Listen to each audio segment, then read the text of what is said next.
500,000 lives lost.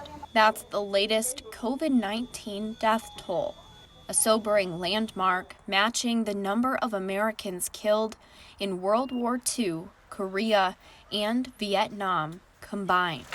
The 500,000 lives lost, as recorded by Johns Hopkins University, is by far the highest death toll reported in the world.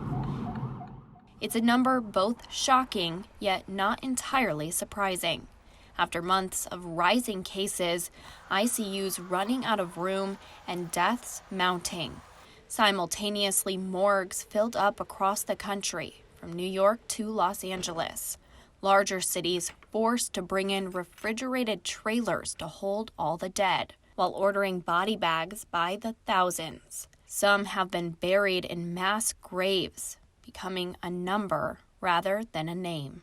I've always lived with death around me. I've been doing this more than 20 years, but just to have it right next to you, literally, it's like, wow.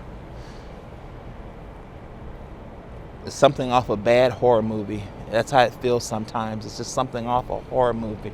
Funerals are being missed out of fear of spreading the virus even more, leaving families unable to say goodbye to their loved ones. Nancy Espinoza lost her husband, Antonio, to the virus in January when he died in the hospital. He was only 36 years old. Throughout the hospital, honestly, I can say that I never once doubted that he was not going to make it. I so believed in him and my faith. She says she watched through a glass window as her husband drew his last breath. She's now left to wonder how she'll raise their 3-year-old son alone. When I saw him,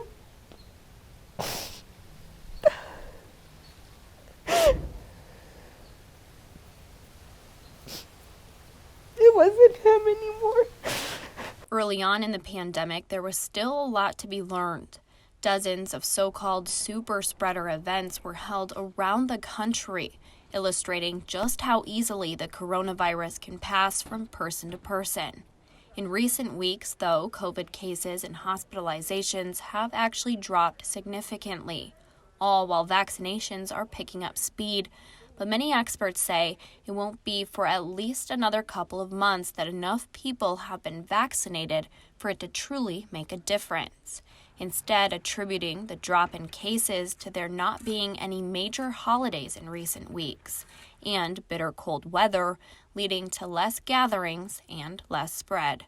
Moving forward, experts believe adherence to masks and social distancing, coupled with vaccines, should hopefully continue to keep numbers down. Reporting for NewsNet, I'm Abigail Taylor.